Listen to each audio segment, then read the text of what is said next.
This is a BMW i8 Roadster, and it's a little bit different from all of the other exotic sports cars I've reviewed. Some of the basics are pretty similar. It does 0 to 60 in just over 4 seconds. It has a base price of around $165,000. It has 2 seats, a low-slung design, and all-wheel drive, but there's a big difference, namely this is a plug-in hybrid. It has a 3-cylinder gasoline engine mated to an electric motor that can drive the car for around 20 miles on electric power alone. That sounds a little bit weird, and it is, and that's what makes this thing so cool. Here's what I mean. Right now, if you want to have fun and ditch gasoline and go alternative fuel, and yes, there are people like that, and I am very much one of them, you only have 3 electric sports car options to choose from. You have the Acura NSX, which goes all of 2 miles on electric power before the gas engine kicks in. You have the Porsche 918 Spyder, which costs $1.5 million.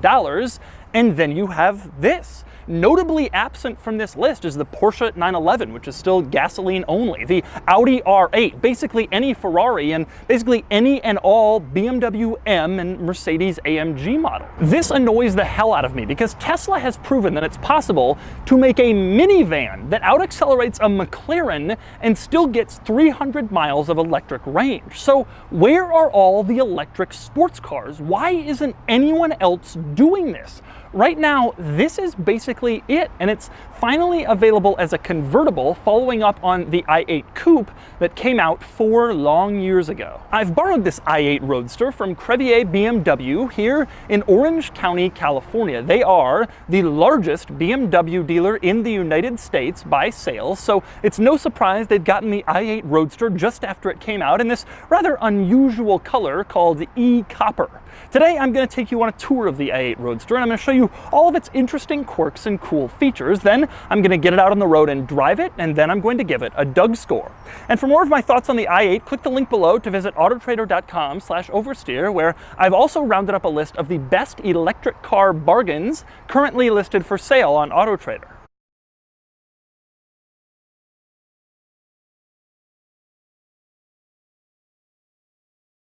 Now I'm going to start back here with my favorite design detail of the i8, and that is the fact that you have the roof line coming down here and you have this wheel arch coming up here, but they don't quite meet. Instead, this is a hole. It's fluid, so air can pass through it for better aerodynamics, and I think it's just one of the coolest looks. When you see this car on the side, you might think there's not a hole here, but when you look at it from this angle, you can tell that there is, and that is a neat little trick. And BMW makes cool use of the hole and how it ends up in the back. Namely, there's a little gap here, and the turn signal is on top, and then the brake light kind of comes around and covers everything on the bottom, and then the gap is in the middle, and it ends up being one of the coolest turn signal taillight designs in the industry too. It's a very cool look in the back of this car. And since we're around back in the i8, something worth mentioning back here, if you look closely at the rear styling of the i8, you will see that it looks like it is giving birth to a Porsche 911. Here's what I mean. Here is the back of a Porsche 911. Okay, you see how that looks. And then come back to the back of the i8, and you can see that the rear of the i8 looks like it is sort of around this center panel, and this center panel looks just like a 911. It looks like a 911 is sort of popping out the back of an i8. It's one of those things you don't see until it's pointed out to you, and then when it is pointed out to you, you can't unsee it. And now every time I'm behind an i8 in traffic, I look at the back and I think that there's a 911 coming out the rear of the i8. But next we move on to what might just be the i8's craziest rear characteristic, and that would be the exhaust. Now check this out, the i8 has dual rear exhaust. This in spite of the fact that it's only a 3-cylinder gasoline engine. If you thought dual exhaust might be overkill, well, you're correct. Only the one on the passenger side is actually a functional exhaust. The one on the driver's side has a speaker in it. Now I know what you're thinking, well, yeah, I know automakers are piping in fake sound from the outside into the cabin, and speakers and exhaust, that's pretty common. No. This isn't for the interior, this is for the exterior. When you're going full throttle in your i8, the speaker inside the exhaust on the driver's side sends out noise to make the car seem louder and more aggressive than it actually is. So one of the tailpipes in the i8 is not actually a tailpipe, it is a speaker to enhance the car's engine note to bystanders. That is one of the most bizarre things I've ever heard. Next up, moving down the side, another interesting i8 item is the fact that the i8 Roadster says Roadster in this little panel behind the front windows to emphasize that it isn't the crappy, basic fixed roof coupe version. Now, that's not all that uncommon. Automakers do that a lot. The weird thing is that the coupe now says coupe on it. I find this odd because most of the time coupes don't brag that they're coupes. That's just sort of the default, and then you can pay extra to get some weird body style, but the i8 does in fact brag. Now, the funny thing is, of course, that it's very easy to tell apart the i8 coupe from the i8 Roadster, given that the Roadster has a soft cloth top that folds down, and the coupe has a fixed metal roof. But if you still needed help, BMW helps you by saying coupe on the coupe and Roadster on the Roadster. Next up, we move up to the front of the i8, where there are a couple of interesting quirks, one of which is the fact that the BMW grills in the front of this car are fake. Now, on gas-powered BMWs, obviously the grills are important to get air into the engine, but in this car, the engine's in the middle, it's small, the grills aren't necessary for that,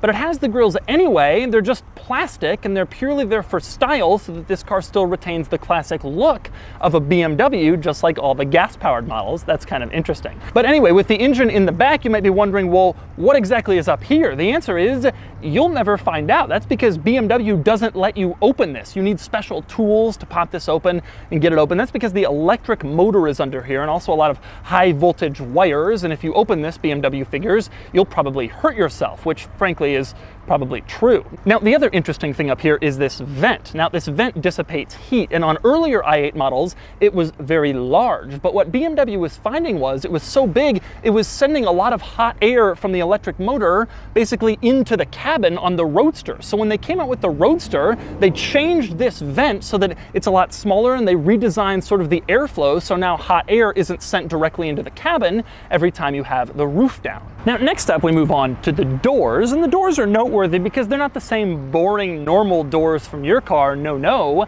The i8 has cool car doors. They open up like this, and you got to admit, that looks pretty cool. Now, in order to open them, you stick your hand in sort of this hidden little cubby behind the door. There's a latch there, and then it pops open, and the door is up for all to see how cool you are. And with the door open, there are a couple of interesting quirks worth noting, one of which is closing it again. Now, instead of having to place your hand here and get handprints all over the door when you close it, BMW has placed a little plastic cubby right here, the same one you use to open the door, so you can just put your hand in here and close it, and the door still looks nice. Now, the other interesting thing about the door is that there's a keyhole in it. It's hidden. Obviously, you don't see it when you look at the side of the car, but if you go over on the driver's side, there's a little keyhole sort of hidden in that cubby. So if the electronic mechanism to open the doors fails, or if the battery in your key fob fails to unlock them, you can still stick in a manual key to open up the doors in your i8. Now, next up, I want to talk about getting into the i8, which is actually more difficult than you might think. This car has a carbon fiber chassis. In cars with a carbon fiber chassis, it generally comes up pretty high on the door sill for added stiffness, and this car is no exception. In fact, this car has 4 different door sills. Count them. 1, 2, 3, 4, and you have to climb over each of those every time you get inside. So getting inside is no easy feat, as I will demonstrate. Oh, and of course, the door is right here, which only makes it harder. Now, getting in, obviously, that wasn't so difficult, but that isn't the hard part. The hard part is getting out. I'm not really sure how best to do it. Just kind of stick your feet over, and climb out looking like a complete doofus after you've just looked so cool opening up your door. But that's the price you pay for style. Now, speaking of getting out, that is a quirk too, because this car doesn't have a traditional door handle like every other car. Instead, there is a button near the front of the door panel that you press, and it pops open the door, and then it sort of glides open so you can easily climb out. Now, that's an electronic door popper, but what if the electronic mechanism fails? Well, fortunately, there's also a manual release further up on the door panel, so if the electronic part isn't working, you pull the manual one and you can still get out of the i8. But more than opening the door to get out, you might be wondering, how exactly do you close the door once you've gotten in? Because it's all the way over there and it's massive. Well, of course, BMW thought of that. There is a very sturdy door handle near the base of the door panel. You just reach up, pull it as hard as you want. It's not going to come off. and the door closes actually pretty easily. Not as easy as a regular door, but easily enough. But if you're like me, you're probably wondering, why even bother closing the door? Can you drive around with the doors up? And the answer to that question is yes, you can. You have to have your seatbelt on, or else the car will automatically place itself in park when you try to drive away. But if you put your seatbelt on, you can drive with the doors up, as I demonstrated when I reviewed the i8 Coupe several years ago. Take a look at that footage. Yes, you can. Now, obviously, I don't recommend doing this, considering that it destroys your aerodynamics. It vastly increases your car's surface area, so you can't get into low spaces or tight areas, and there's the obvious safety risk, but nonetheless, you can do it in case you really want to drive home the point that your doors are cooler than the doors in every regular person's car. And speaking of the doors, here's an interesting quirk of them.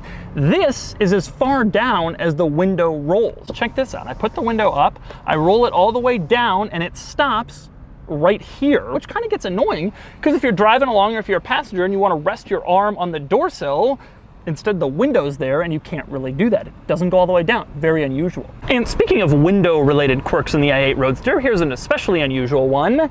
This window goes up. Take a look at this. It acts as a wind deflector when the roof is down, so the wind kind of breezes over you and doesn't screw up your hair, or you can put it all the way down for the full open air experience. Or even when the roof is up, you can put this window down and sort of get a breeze through the cabin. The BMW 6 Series also had this feature, and of course, so does the Toyota 4Runner. It's about the only thing those two vehicles share. To put this window down, you press a little button near the top of the windshield, near the mirror, and it goes down or up just like a window on the side. Next, we move on to the roof itself, and as you might expect, a quirky car has a rather quirky roof. I'm going to start with just putting it down. Now, first off, the button to drop the roof is not just a button that sits out in the open like every other convertible I've been in. Instead, it's inside a little plastic cubby, which in the Coupe is used for storage. In this car, it's used for the roof lowering button. So anyway, you press the button, and this is how the roof operates. It's a very unusual operation compared to a standard convertible. You can watch it go down, and since I know people love this who watch my videos, you can also watch it go up. Here you go, enjoy, the roof is going up, la-dee-da, and that's how the roof works on the i8 Roadster. It actually is worth watching because it's more unusual than a standard roof. And another interesting item, you can raise the convertible top from the outside of the car simply by holding down the lock button on the key fob. Press the button, hold it down long enough, and eventually the roof closes and the windows go up, allowing you to completely lock the car without having to climb back inside and press the interior button to raise the top. Pretty good idea. Now, you might be wondering, where exactly does the roof go? Well, obviously it goes into a little storage area back here, perfectly designed to fit it, but more importantly, it goes where the rear seats are. In the Coupe, there are 2 rear seats. In the Roadster, they had to ditch those rear seats in order to have room for the roof when it's down. Now, the benefit of this is, by ditching the rear seats, they preserved the trunk. So the i8 Roadster has the exact same size trunk as the i8 Coupe, but it loses the 2 rear seats. Not that anyone really used them anyway. Now, fortunately, the top doesn't take up all of the room behind the front seats where the rear seats used to be. It just takes up most of it. There's still a little space left, and BMW uses it for storage. There's actually a rather large storage cubby back here behind the front seats where you can stick stuff. There's also a little storage panel mounted between the 2 seats that says i8 on it. This is only designed for papers or maybe just to look cool, but look cool it does. Now, next up, we move on to the trunk, which is back here. Now, like I said, the trunk space on the Roadster isn't compromised compared to the Coupe, but as you can see, it's still very small. There just really isn't all that much trunk space in this vehicle. It isn't very practical. I do like the fact, though, that despite how small this trunk is, BMW still has to put in the federally mandated safety pole so that if someone gets stuck in there, they can get out, just in case you're hanging out with the world's smallest person and they accidentally climb in the trunk. They have a way out. And next up, we move inside the i8 Roadster, where there are, as you might imagine, quite a few interesting quirks. The first is just how many lines and swirls and cuts and swoops there are in this interior. It's quite a sight to behold if you're used to standard, regular, boring interiors like in normal cars. Now, one of my favorite quirks in this car is the fact that there is a single cup holder right here between the driver and passenger seat. That's fine, but there is also a cup holder back here. This is sort of a remnant, I guess, of when the car had a back seat. It no longer does, does, and this cup holder is basically out of reach. You have to like go like this to get your drink, but it's there, your second cup holder for the rear seat passengers who no longer exist. Now, our next interesting interior item has to do with the climate control vents. Because of all the swirls and swoops and gouges, this car has no room for regular horizontal climate control vents. So instead, there are two for the driver's side, and then strangely, there are two over on the passenger side of the dashboard instead of two right in the middle. It's an unusual thing, but it works with this odd interior. Next up, another interesting item is the fuel door, but it isn't interesting out there where it actually opens. It's just a normal fuel door. Instead, it's interesting in here. That's because you push the fuel door button, which is on the door panel right next to the power windows, and then the car says preparing for refueling. Nothing happens for a few seconds, and then it says refueling is possible. The reason for that is the fuel door is pressurized, and so I guess it's depressurizing when you press that button, and when it's finally ready for you to actually open it, then it says refueling is possible. Very unusual. Next up, another interesting item is interior storage. There really isn't all that much. Because of the unusual doors and the carbon fiber chassis, there isn't any storage at all on the door panels. There's just the glove box. There are two center consoles in this car, one that opens that way and contains the convertible top button, and a larger one that opens this way towards the driver. So there's just not all that much space. Therefore, it's very nice actually that the rear cubbies are back here where the rear seats used to be. It adds enough storage to just make this car a practical, usable vehicle. Next up, moving on to the infotainment system. Now, I went over the infotainment system in the latest BMW models in great depth in my review of the new BMW M5, which I will link in the description below. So if you want to see sort of a deep dive into the infotainment system, you can see it there.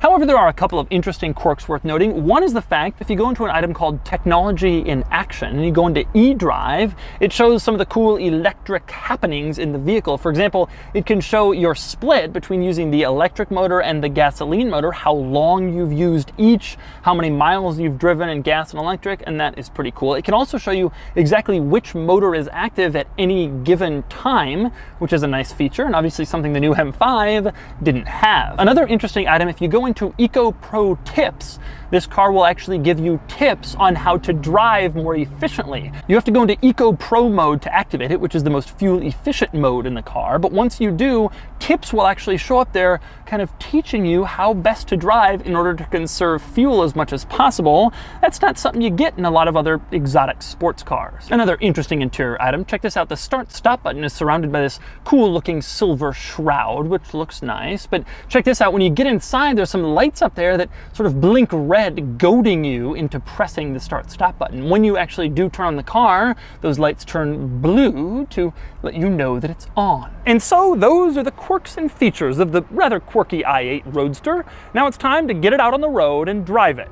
All right, driving the i8 Roadster. Top down, because you gotta. Now, first impression, the driving position is actually pretty good. This car, you'll notice when you see it on the street, it isn't quite as low as some of the other exotics. It clearly kind of comes up a little bit more for more headroom. The result is that I fit in without any problems. It's actually really comfortable in here, even though it has sort of that cool exotic car look, and those things don't always go hand in hand.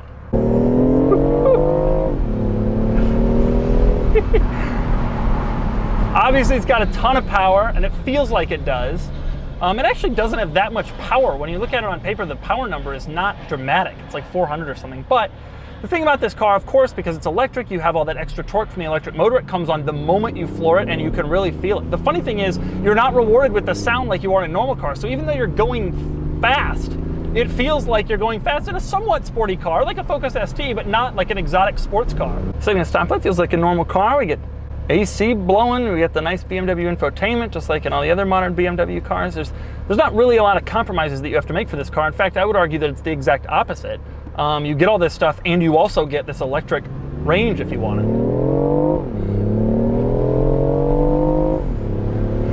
The car is surprisingly quick. It really is. Especially for everything you hear about i8. Oh, i8, it's electric, and plug it in. Yeah, it's still a lot of fun. Cornering is good. The steering doesn't quite feel as vague as other modern BMWs. It's actually a little bit less light. The steering is pretty precise.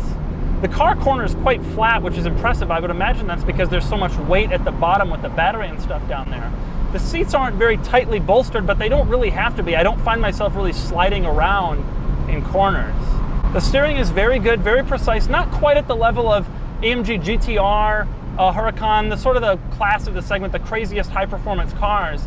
but it is good. The steering is nice and quick. The ride is very comfortable, and I actually think this is a benefit of this car. I think anyone who compares it to 911 Turbo and that sort of thing is missing the point a little bit. This is definitely more of a Grand Tourer car. To me, it reminds me more of Aston Martin, and I find it to be more desirable.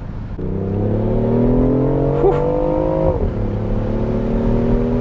Yeah, it's quick. Getting on the highway here in Florida, it is quick and we're going fast. But I would say that the benefit of this car to me is that it's a comfortable ride in addition to being a lot of fun. Yeah, it's fast, just like a lot of modern sports cars are. No, it doesn't quite handle as aggressively and angrily as some of the mid-engine cars, but it's more comfortable. I feel like I could sit in this all day, whereas you get in a 488 or something like that, after a while you just want to die. It's so harsh.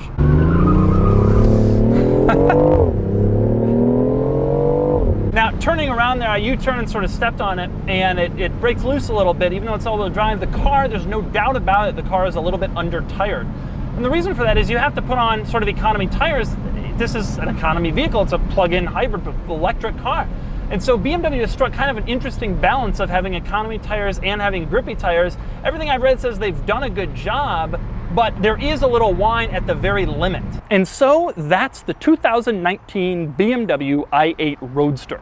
This is not the fastest sports car on the market, nor is it the newest design, though I still think it looks pretty futuristic. But it does show us that electric cars can be cool, and that the future of the automobile doesn't have to be electric pods that automatically drive us around while we scroll through Instagram or take a nap. This is an electric car, and it's also fun, and it's thrilling, and it's cool, and it's a real sports car. I just wish other automakers would follow suit. Anyway, now it's time to give it a Doug score. Starting with the weekend categories and styling, the i8 is head-turning and cool-looking, but not necessarily beautiful. It gets an easy 7 out of 10. Acceleration does 0 to 60 in 4.4 seconds, which gives it a 7 out of 10. Handling is sharp, but not quite on the level of supercars, and it gets a 7 out of 10. Fun factor is good. The i8 is enjoyable to drive, but I find it a bit more relaxing than I do thrilling or exciting, and it gets a 6 out of 10. Cool factor is high, though. Car enthusiasts have gotten used to it, but regular people still freak out when they see the i8, and it gets a 7 out of 10 for a total weekend score of 34 out of 50. Next up are the daily categories, starting with features. It has good equipment, but it's probably only worthy of a 6. However, the plug-in hybrid tech gives it a little boost to get a 7 out of 10. Comfort is good. The i8 is nice and relaxed with comfortable seats and a smooth driving experience, and it gets a 6 out of 10, which is pretty high for a car like this. Next up is quality, which is fine. The interior is nice enough, though I do worry about long-term reliability, and it gets a 7 out of 10. Practicality is abysmal. There are only 2 seats, and the trunk is laughably small, and it gets a 2 out of 10. Finally, there's value. The i8 is expensive given its performance numbers, but it's also striking and cool and nice to drive. Also, used examples of the coupe haven't depreciated as much as I would have expected, so it might hold its value decently well, and it gets a 6 out of 10 for a total daily score of 28 out of 50. Added up, and the Doug score is 62 out of 100, and you can see how it compares to rivals. It loses to all these cars in the Doug score, but it's also way cheaper than all these cars, and I'm surprised how well it holds its own. The i8 may not be perfect, and car enthusiasts have been slow to warm up to it because it doesn't have a big old V8, but it's proof that the future of the car doesn't have to be boring. And for that reason alone, I think it's an excellent car and an important trailblazer.